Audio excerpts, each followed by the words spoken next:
Shri Venkateswara gold తాకట్టులో ఉన్న మీ బంగారాన్ని విడిపించి కొనబడును.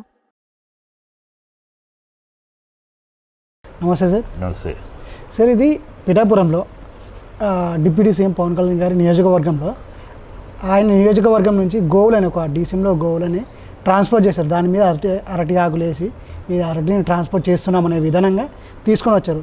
హైదరాబాద్కి వచ్చాక హైదరాబాద్ పోలీసు వాళ్ళు పట్టుకున్నారు. ఎక్కడి నుంచి ట్రాన్స్పోర్ట్ చేస్తున్నారంటే పిఠాపురం నుంచి అని చెప్పేసి చెప్పారు. అంటే ఇది బయటకు వచ్చినాక జనాలు ఏమంటున్నారంటే పిఠాపురంలో ఆయన ఒక కాన్స్టిట్యూన్సీలో ఏం జరుగుతుందో ఆయనకే తెలియదు, కానీ రాష్ట్రంలో డిప్యూటీ సీఎం అయ్యి రాష్ట్రాన్ని ఏం పాలిస్తారు అని చెప్పేసి కొందరు మాట్లాడుతున్నారు. దాని గురించి మీరు ఏమంటారు? ప్రజలు మాట్లాడటమే కదా in general Pawan Kalyan he's become a dumb. ఓ మోగాడైపోయాడు. ఎందుకు మోగాడయ్యాడో అర్థం కాదు. ఇప్పుడు తన పిఠాపురం కాన్స్టిట్యున్సీలో ఒక ఎస్సీ వాళ్ళను వెలివేసి వాళ్ళు ఏదో ప్రభుత్వ స్థలంలో ఇల్లు కట్టడం తీసేస్తే ఒక చదువుకునే పిల్ల వీధి దీపం దగ్గర కూర్చొని చదువుతారు దళిత పిల్ల. దాని అప్పుడు నోరు తెరవాల. తిరుపతిలో ఒక దళిత అమ్మాయిని రేప్ చేశారు. మాట్లాడడం నోరిప్పుడు సనాతనము అని ఇప్పుడు వాళ్ళని కాకపట్టడానికి సనాతనం మాట్లాడుతున్నాడు. సనాతనం వాడెవడు 3 పెళ్ళిళ్ళు చేసుకోడు. సనాతనం వాడెవడు ఇతర మతస్థులు పెళ్లి చేసుకోడు. సనాతనం అంటాడు. హిందువులే ఈ దేశంలో మత కలవల కారకులు. హిందూ మత పెద్దలే మత కలవలు. మిగతా మత వాళ్ళు ఎవరు పాడు వీళ్ళే కారకులు తిట్టాడు. హిందువులే ఉండాలి ఇక్కడ దేశంలో, ఎవరు ఉండకూడదు. మళ్ళీ వాళ్ళేమో హిందువులు ఉండాలంటాడు. సనాతన ధర్మం తనే హిందువులు తిడతాడు. తనే హిందూ మత పెద్దలే మత కలవల కారకులు అంటాడు. అతను మాటకి పొంతన లేదు. ఏదో వచ్చాడు జుట్టు ఎగరేసుకుంటూ. ఇప్పుడు అతను మాట్లాడిన మాటలు ఒక్కటి ఈ 12 ఏళ్ళలో ఒకటి ప్రజలకు ప్రశ్నిస్తానని వచ్చాడు. ఏం ప్రశ్నిస్తున్నాడు? లేదు.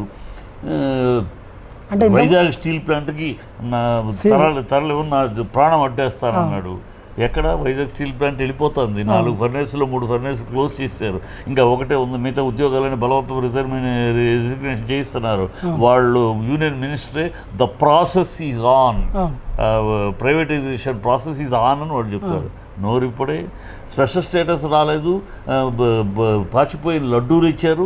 స్పెషల్ స్టేటస్ ద్రోహం చేసింది బీజేపీతో జన్మలో జతకట్టడం అన్నాడు. ఇవాళ బీజేపీతో జతకట్టాడు. ఇవాళ పైన కింద మీ కూటమే ఉంది. మా స్పెషల్ స్టేటస్కి మాట్లాడడు. కాకినాడ పోర్టులో 24 టన్నుల గంజాయి దొరికింది అని హడావిడి చేసి జుట్టు ఎగరేసి ఆవేశంగా డామ్ అసలు రాష్ట్రాన్ని అడ్డా చేసేసారు అని వాగేసి. ఇవాళ మీ గవర్నమెంట్ వచ్చినాకే సిబిఐ రిపోర్ట్ వచ్చింది. అది గంజాయి కాదు, డ్రై ఐస్ అని మాట్లాడే. 32,000 అమ్మాయిలు మిస్ అయిపోయారు. డామ్ నాకు ఒక స్పెషల్ ఆఫీసర్ సీక్రెట్ ఆఫీసర్ చెప్పాడు అని డంబాలు పలికి. సార్, ఇది కూడా బాగా వైరల్ అయింది. అంటే స్టార్టింగ్లో పాలిటిక్స్లోకి రాకముందు గెలవ ముందుకు ఈ విధంగా మాట్లాడు. 10,000లోకి వచ్చాక ఇప్పుడు ఏమైంది? 10,000లో వచ్చాక నిజాలు కనీసం కాదు. 10,000లో వచ్చాక మాట్లాడటం కాకుండా నిజాలు ఆ పార్లమెంట్లో చెప్పారు. ఇది అబద్ధం అని. 42,000 అమ్మాయిలు మిస్ అవడం అనేది అబద్ధము. అది కేవలం రాజకీయాల కోసం. ఎవరు మాట్లాడారు? బయటోళ్ళు కాదు. కూటమి ప్రభుత్వంలో ఉన్న బీజేపీ స్టేట్ హోమ్ మినిస్టర్గా ఉన్న బండి సంజయ్ ఆధారాలతో చెప్పాడు. సిగ్గులేదు దానికి నోరెప్పరు. అసలు ఒక మాట కాకపోతే వాలంటీర్స్ని నేను అంటుంటాను వాలంటీర్స్కి ఏది మాట్లాడే 18 వయసు ఏళ్ళు దాటిన అమ్మాయికి 1,500 నెలకే అన్నారు. ఇవ్వట్లేదు. మాట్లాడే పిల్లల ఫీజు రీయింబర్స్మెంట్ లేదు. మాట్లాడే నిరుద్యోగ భృతి ఇవ్వట్లేదు. మాట్లాడే ఫ్రీ బస్సు లేదు. మాట్లాడే అన్నిటికీ నేనున్నాను డామ్ డకార్ జుట్టు ఎగరేసుకుంటూ మాట్లాడాడు. ఏది ఇప్పుడు ఎక్కడ? సార్, ఇంకొక విషయం సార్, ఇప్పుడు కొందరు జనాలు ఏమంటున్నారంటే ఇది ఫ్రీ అని చెప్పేసి వైఎస్ఆర్సీపీ పార్టీ వాళ్ళు ఇస్తే జనాలను వచ్చేసి సోమరిపోతులు చేస్తున్నారు అని చెప్పారు. ఇప్పుడు మీరు కూడా గవే ఉచిత పథకాలు కిందికి తీసుకొచ్చారు కదా, మరి వాటి వల్ల సోమరిపోతులు గారా అని చెప్పేసి అన్నారు. అసలు వాళ్ళ మాటలు బాగు.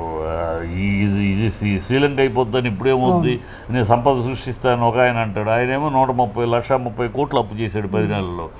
వీళ్ళ మాటలన్నీ పవన్ కళ్యాణ్ అనేవాడు ప్రజలు చంద్రబాబు చంద్రబాబు నమ్మి ఓట్లేలా. చంద్రబాబు ఇప్పుడు కూడా ఈ ఆయన జీవితకాలంలో ఇన్ని సంవత్సరాలు 40 ఏళ్ళ జీవితకాలంలో 15 ఏళ్ళు సీఎంగా ఉన్నా కూడా ఏనాడు కూడా ఏ సందర్భంలో కూడా ఆయన ఇచ్చిన మాట నిలబెట్టుకుని దాఖలాలు లేవు. ప్రజలకు తెలుసు ఈయన హామీలు ఇస్తాడు చేయడు. కానీ ఎందుకంటే మరి వాళ్ళ 6 అడుగులు బుల్లెట్ జుట్టాగరేసుకుంటూ ఆవేశంగా ఉన్నాడు కదా, ఈయన ఏదో నిలబడతాడు ప్రశ్నిస్తాడు.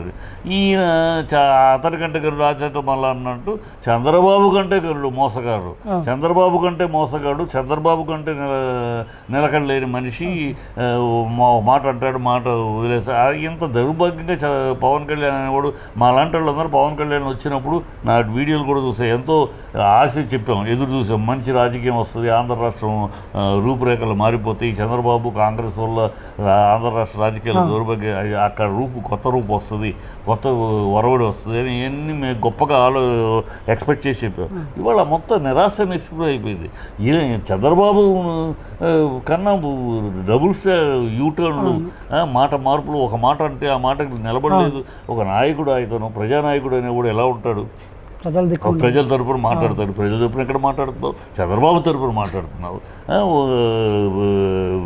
ఏమి విషయంలో ఒక సిద్ధాంతం లేదు, ఒక విధానం లేదు. ఒకప్పుడు కమ్యూనిస్ట్ అంటావు, ఒకడు ఇంకోటి అంటావు, ఇప్పుడు సనాతన అంటావు, రేపు ఏమంటావో తెలియదు. ఎంతసేపు నీ కులాలు వద్దు అంటాడు, కులాలు వద్దు అని అంటాడు. మళ్ళీ తనే మీటింగ్లో కాపులందరూ కలిసి ఓటేస్తే నేను సీఎం అవుతానంటాడు. కుటుంబ రాజకీయాలు వద్దంటాడు. మళ్ళీ ఎమ్మెల్సీ సీట్ ఇవ్వాల్సి వస్తే ఎవరో కాదు తన అన్నయ్య కావాల్సి వచ్చాడు. ఏం మనిషి అసలు? ఈ మనిషిలో ఒక నిలకడ కానీ ఒక వ్యక్తిత్వం కానీ ఏమైనా అన్నీ కోల్పోయిన ఒక ఏ రకమైన నీతి రీతి నిజాయితీ నిబద్ధత ఏమీ లేని ఒక అప్రాచ్యపు రాజకీయ నాయకుడిగా తయారయ్యాడు. ఇంకా అతను అది మాట్లాడు. చంద్రబాబుకి భజన చేయడానికి అతను రాజకీయాలకు వచ్చాడు. ఇంకేమీ లేదు. చంద్రబాబు తిట్టకుండా తిట్టాడు.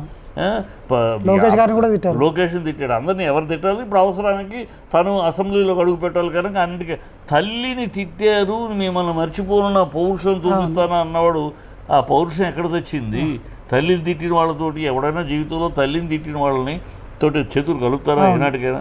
మరి ఏ మనిషి ఇతను? తల్లిని తిట్టినోడిని అంత చూస్తాను అని చెప్పినోడు అన్నీ మర్చిపోయి ఆ అసెంబ్లీలో అడుగుపెట్టడం కోసం అన్నీ మర్చిపోయి చంద్రబాబు పక్కన దేహి అని మోచేతి నీళ్ళు తాగుతూ కూర్చున్నాడు. ఏం మనిషి, ఏం రాజకీయ నాయకుడు ఇతను? అందుకనే మళ్ళీ ఒకప్పుడు సమర్థించినా కూడా ఇప్పుడు అసహించుకుంటుంది. అందుకే